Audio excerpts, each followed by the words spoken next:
Olá, queridos, graça e paz, que bom estarmos aqui novamente para juntos estudarmos a Bíblia, a Palavra de Deus. Estamos começando mais um trimestre de estudos com o tema O Livro de Êxodo.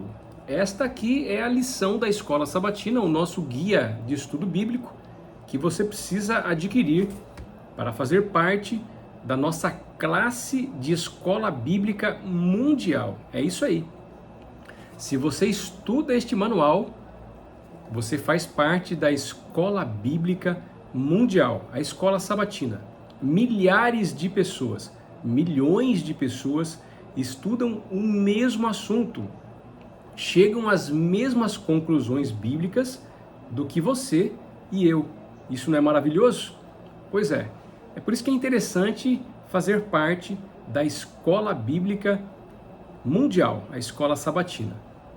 Se você ainda não tem o seu manual de estudo, entre em contato com a Casa Publicadora no telefone DDD 21, aqui no Rio de Janeiro, DDD 21 3872 7375. Esse é o nosso WhatsApp comercial.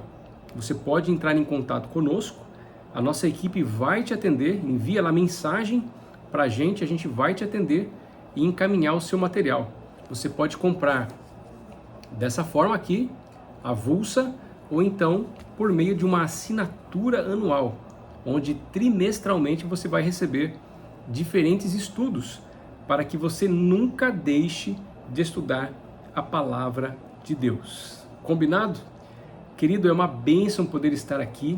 O nosso canal, A Bíblia na Minha Vida, tem esse objetivo, o objetivo de estudar a Bíblia unicamente, compartilhar conclusões bíblicas. Então você pode utilizar dos nossos comentários aqui, que você tem acesso, para poder compartilhar os seus pensamentos com relação ao estudo que você fez nessa semana.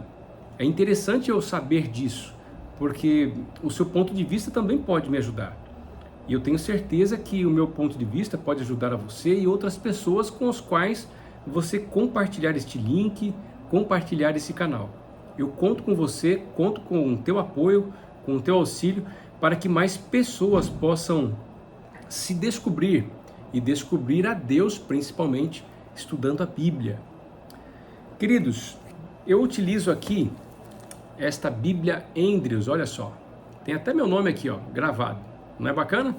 A Bíblia de Estudo Andrews está disponível também aqui na Casa Publicadora. Você pode solicitar a Bíblia de Estudo Andrews, que é uma Bíblia repleta de comentários, muitos recursos para poder interpretar a Bíblia corretamente, e eu tenho certeza que vai ser uma excelente aquisição para você. Nós temos aqui na capa preta, nós temos também na capa marrom, na capa rosa e na versão Almeida Revista Atualizada. Esta que eu estou utilizando é a nova Almeida Atualizada. Temos muitas outras Bíblias para você poder escolher. Temos livros, revistas diversos, muitos outros materiais, como materiais alimentícios também, alimentos saudáveis. Você precisa entrar em contato conosco. Se você de repente ouvir na Rádio Novo Tempo Casa Publicadora, preste atenção. Sempre temos aqui ofertas bacanas para você poder adquirir os nossos produtos. Preste atenção, entre em contato aí com a gente, tá? DDD 21 3872 7375, esse é o nosso WhatsApp. Se você ouviu na rádio FM 95.7 aqui no Rio de Janeiro, da Casa Publicadora, entre em contato conosco, fale, eu ouvi na rádio vocês aqui, estou entrando em contato, quero adquirir material, vai ser um prazer para nós, tá? A nossa missão é atender e evangelizar pelos livros, pela Bíblia, pelos alimentos saudáveis e pelo nosso atendimento. Eu conto com você, compartilhe aí esse vídeo, nosso canal, para outras pessoas, para que todos fiquem sabendo, né? Com relação aos objetivos do nosso canal, que é o estudo da Bíblia, e também com relação aos objetivos da Casa Publicadora, que tem como finalidade proclamar a verdade bíblica. Queridos, vamos iniciar aqui o nosso trimestre revisando a primeira lição. A primeira lição teve como tema o povo oprimido e o nascimento de Moisés. Como o assunto é o livro de Êxodo, se você ainda não leu o livro de Êxodo da Bíblia, eu faço um convite, você precisa ler esse livro. É maravilhoso, eu já li aqui várias vezes, estou relendo agora com a minha Bíblia nova aqui. Eu já tive uma Bíblia Andrews na versão Almeida, revista atualizada, toda anotada. Agora estou refazendo os estudos numa nova Bíblia Andrews, com uma nova versão, nova Almeida atualizada. E estou aqui anotando, marcando, escrevendo. Eu gosto muito de fazer esse exercício porque fixa na minha mente as ideias bíblicas com as quais eu posso utilizar de recursos com o Espírito Santo de Deus para poder praticar. Então eu convido você a fazer o mesmo exercício. Anote aí na sua Bíblia, né, aquilo que te chama a atenção com relação ao livro de Êxodo. Busque referências aqui no manual, na lição da Escola Sabatina, e você vai ser abençoado.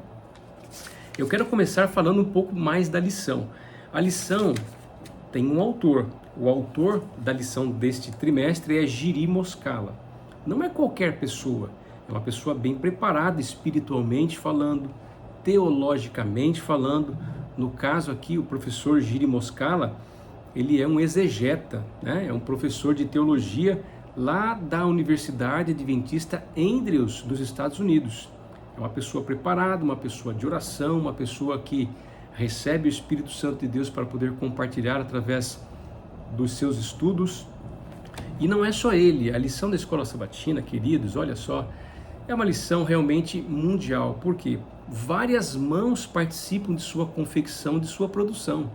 Não é algo assim criado pelo homem e deixado à mercê, não, e vendida, não. É uma lição produzida com pelo menos 5, às vezes 10 anos de antecedência.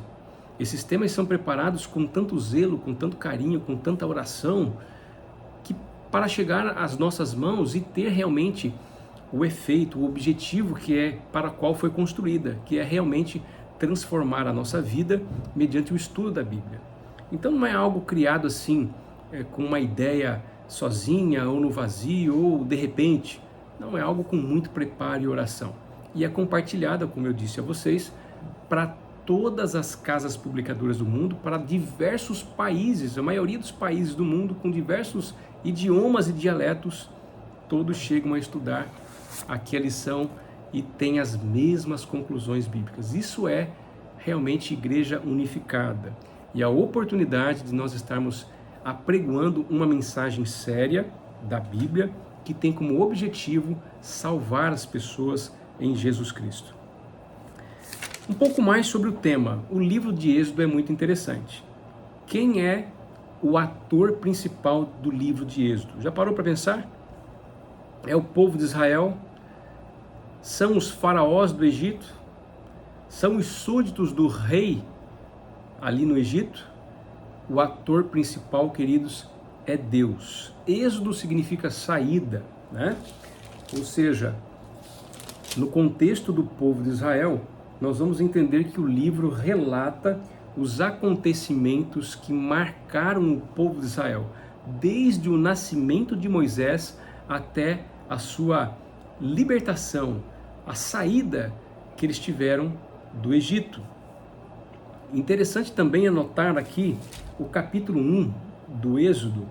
Capítulo 1, eu vou ler aqui os versos 6 e os versos 7, que dizem o seguinte: com o tempo morreram José, todos os seus irmãos e toda aquela geração, mas os filhos de Israel foram fecundos, aumentaram muito, se multiplicaram e se tornaram extremamente fortes, de maneira que a terra se encheu deles.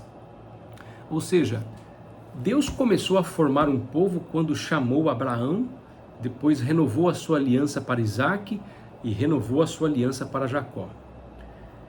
Juntamente com Jacó subiram cerca de 70 pessoas para o Egito, para junto de José.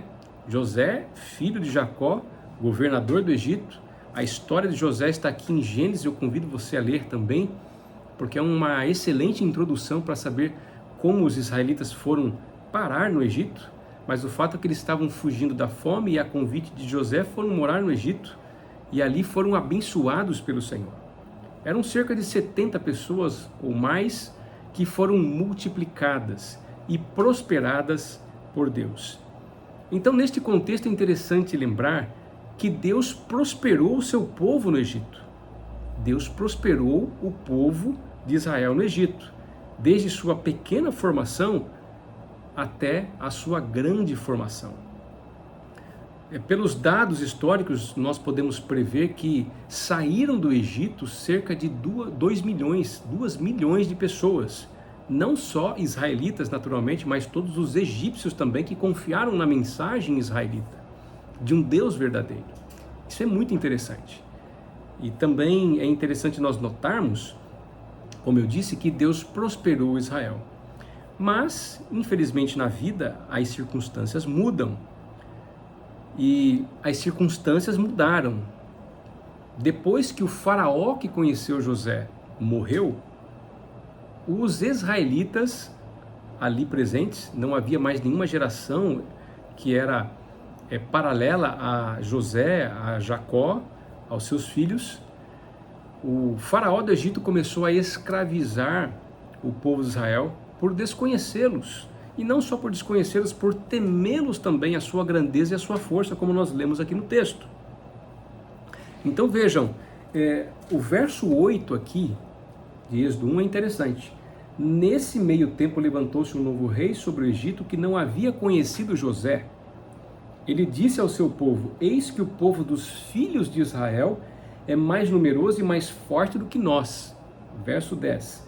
Vejam, precisamos usar de astúcia para com esse povo, para que não se multiplique e para evitar que, em caso de guerra, ele se alie aos nossos inimigos. Lute contra nós e saia da terra. Então veja aqui o temor desse faraó. Olhando aqui para a parte de domingo em nossa lição, povo de Deus no Egito, a gente passa a perceber que as circunstâncias de bonança mudaram para Israel, como pode ocorrer em nossa vida. Porém, algo aqui interessante. As circunstâncias de bonança podem mudar para circunstâncias opressoras. Mas de uma coisa você tenha certeza, e nós podemos ter certeza biblicamente. O Senhor continua junto ao seu povo. O Senhor não deixou Israel. O Senhor não mudou a sua personalidade, a sua forma de abençoar Israel, não. Deus continuou o mesmo e fez provisões para que seu povo pudesse estar preparado e então sair do Egito com uma missão, com um propósito ao mundo, que era anunciar o conhecimento do verdadeiro Deus a todas as nações. Então o Egito foi realmente um campo de refúgio para Israel, recém-formado, também foi um campo de provação, de teste para Israel, e foi um campo de preparo espiritual para Israel, porque nós sabemos que Deus libertou Israel do Egito com grande poder e majestade. Na parte aqui de segunda-feira, o contexto histórico, nós podemos ver que a lição aponta que pelo menos 4 faraós passaram ali pelo Egito durante a permanência do povo de Israel. O primeiro deles, que não conheceu José, conforme relata o texto aqui de Êxodo, capítulo 1, verso 8, se chamava Amés I, que vivenciou os anos de 1570 a 1546 a.C. Em seguida, ou depois dele, veio Amenhotep I, que vivenciou os anos 1546 a 1526 a.C.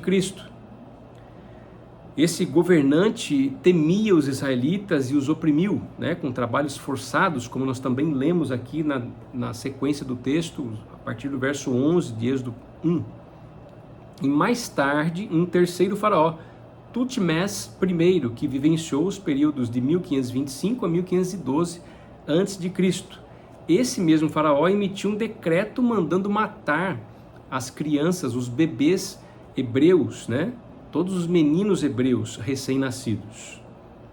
E a sua filha, Hatshepsut, foi a quem adotou Moisés como filho. Moisés, nós vamos saber um pouco mais, ele foi lançado no rio. A mãe de Moisés o lançou no rio para proteger a sua vida, mediante esses decretos de morte aqui de Faraó. E um quarto faraó, Tutmés III, que vivenciou os períodos de 1504 a 1450 a.C., foi o que permaneceu quando Israel ele foi libertado, ou seja, no Êxodo, né? Então, queridos, 4 faraós, 4 pessoas que foram usadas pelo demônio, por Satanás. Qual era a intenção desses homens? Era acabar com o povo de Israel, aniquilar os judeus, os hebreus. Qual era o objetivo espiritual disso? Nós temos que fazer aqui uma leitura do grande conflito. A nossa cosmovisão bíblica para esses assuntos sempre vai ser o grande conflito, ou seja, o grande conflito envolvendo o bem e o mal, as forças do bem e as forças do mal. Por quê? Porque o objetivo de Satanás é destruir o povo que adora o Deus verdadeiro com o intuito de eles não proclamarem o conhecimento do Senhor na terra. É simples. Satanás queria isso, utilizando como marionetes esses faraós, utilizando a idolatria pagã do Egito para enfeitiçar de ideias os seus faraós e os seus súditos. Mas Deus, queridos, Deus sempre está à frente e a cada ação do inimigo ele tem uma reação com justiça, com misericórdia e com amor. Então nós vemos aqui na sequência da segunda-feira as parteiras hebreias, né?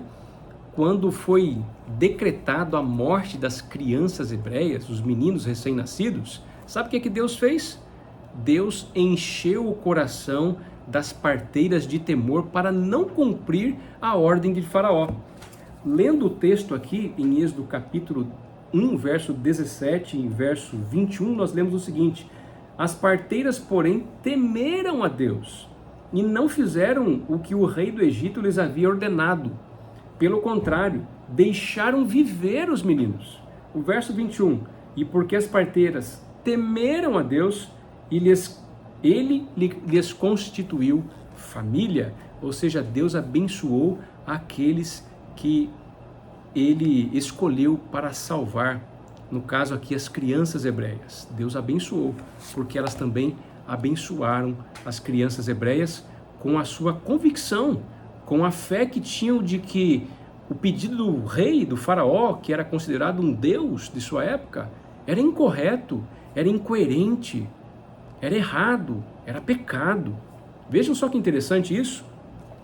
O texto na lição dessa semana, aqui na parte de terça-feira, diz aqui claramente: os egípcios acreditavam que o faraó era um deus na terra, filho do deus Ra, e também identificado com os deuses Osíris e Horus.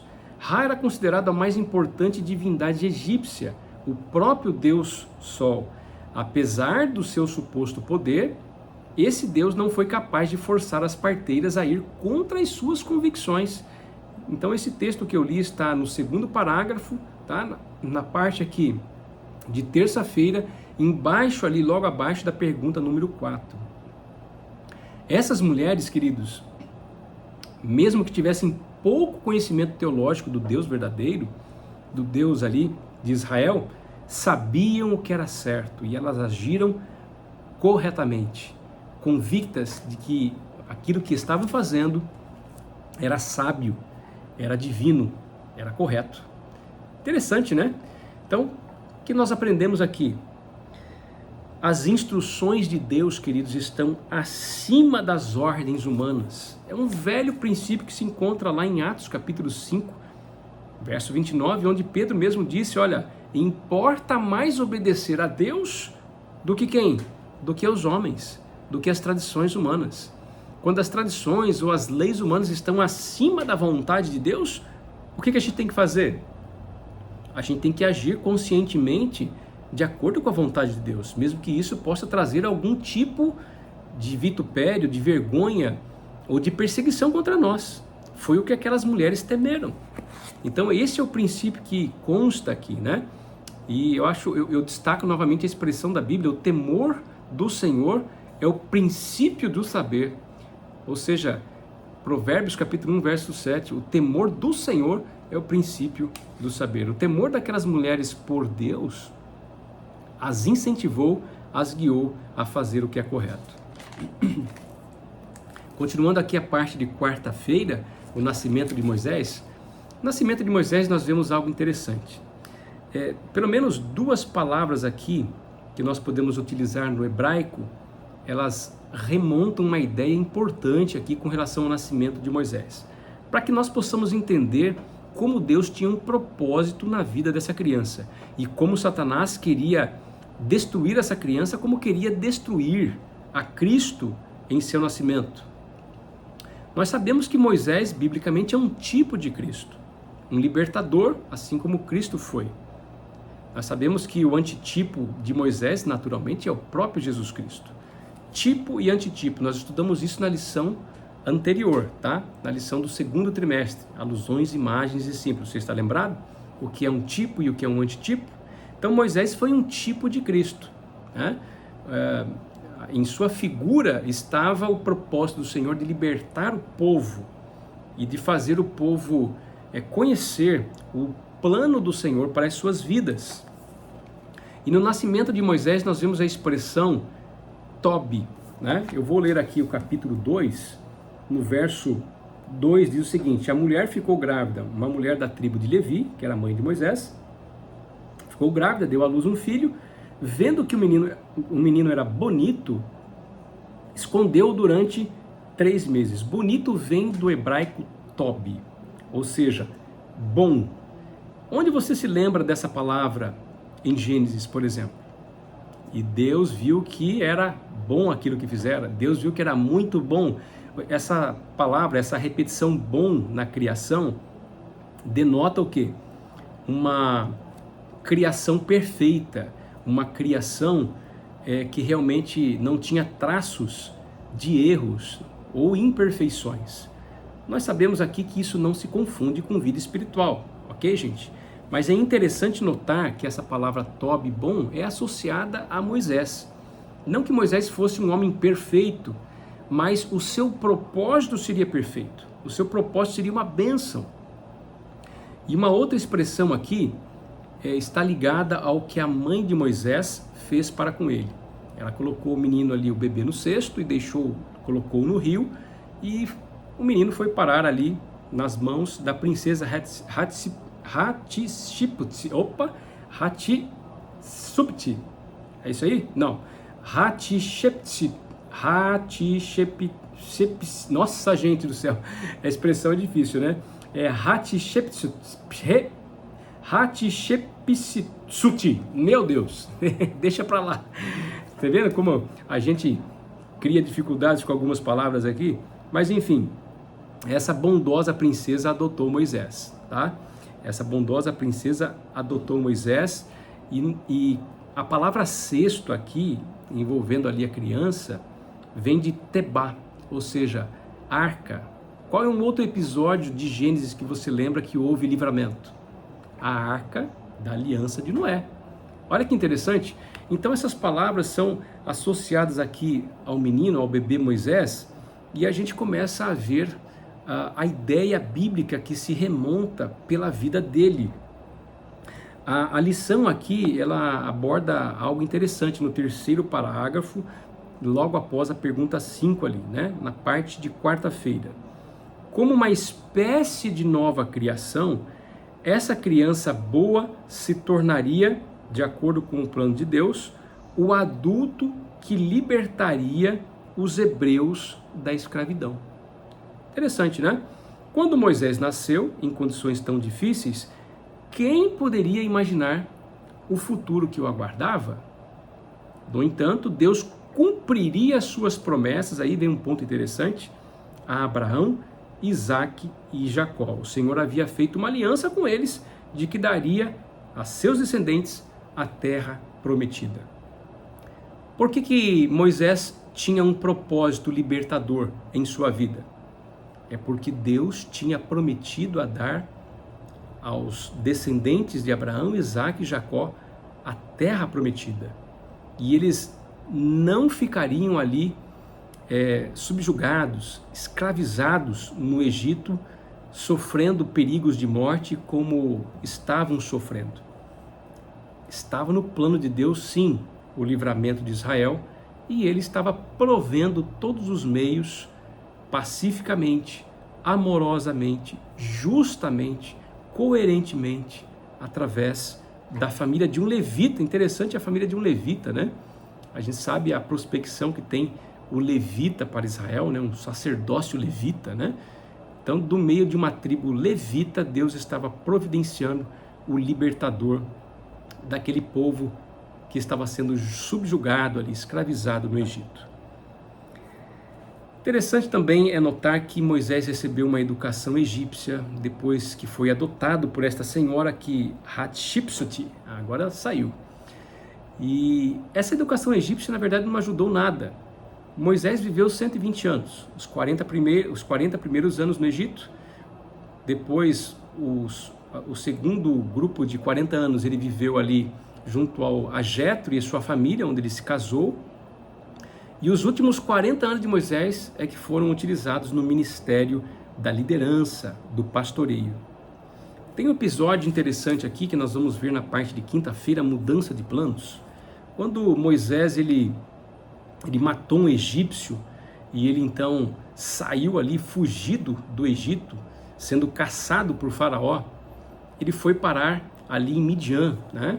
Em Midian ele observa, nas terras de Midian, fugindo ali no meio do deserto, ele observa algumas moças que estavam cuidando dos animais, do rebanho, e passa a observar também atentamente o que elas faziam. E naquele momento Moisés percebeu que alguns homens intentavam contra elas.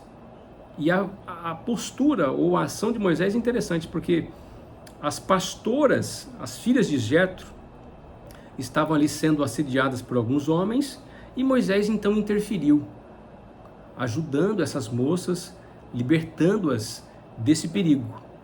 Que papel Moisés exerceu nesse momento? Vemos aí a direção de Deus. Naquele momento Moisés foi o pastor de ovelhas, ou daquelas ovelhas, das filhas de Jetro. Era Deus já direcionando o ministério de Moisés para longe do Egito, a fim de que ele pudesse ser preparado como pastor e líder para coordenar, para guiar as ovelhas de Israel. É algo muito interessante, muito assim, rico a literatura bíblica aqui nesse ponto da história, porque nos ajuda a entender o que Deus pretende fazer com nossa vida, né? Ou seja, você pode pensar assim, Moisés tinha perdido tudo, né?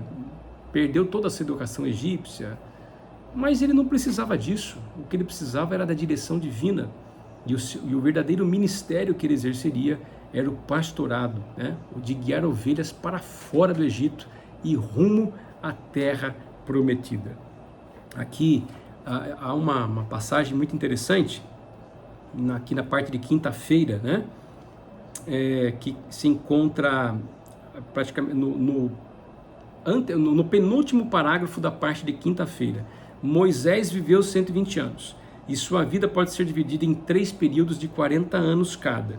Os primeiros 40, como eu disse, no Egito, depois o segundo período de 40 anos ali em Midian, junto com Jetro, e os últimos 40 anos guiando Israel. A última frase da lição é interessante. Esse período inclui, a última frase aqui da lição da parte de quinta, tá? Esse período inclui a história do chamado inicial de Israel para testemunhar ao mundo que estava mergulhado na idolatria, revelando a natureza e o caráter do verdadeiro Deus. A história de Moisés, a história de vida de Moisés, se confunde com o chamado do povo de Israel. Assim como Moisés foi chamado para ser um pastor de ovelhas, para guiar Israel para a terra prometida, Israel foi chamado por Deus para poder guiar o mundo ao conhecimento do Deus verdadeiro, a fim de que as pessoas pudessem alcançar a terra prometida, vindoura, que naturalmente é o estabelecimento do reino de Deus nessa terra. Olha quantas conexões nós podemos fazer aqui. Enfim, queridos, Deus usa todas as circunstâncias para corrigir a rota de propósito para os seus filhos. Confie nisso. Entenda que os planos do Senhor são os melhores para as nossas vidas. E que Deus lhe abençoe a fim de que possamos mergulhar firmemente neste novo estudo que realmente traz em nossa vida muita riqueza espiritual e também muitas bênçãos que podem ser desfrutadas, inclusive ainda agora nesta terra, enquanto esperamos o estabelecimento do reino de Deus, que será a terra prometida para todos nós, quando Jesus voltar a esta terra. Deus abençoe a todos e até a próxima semana, se Deus quiser.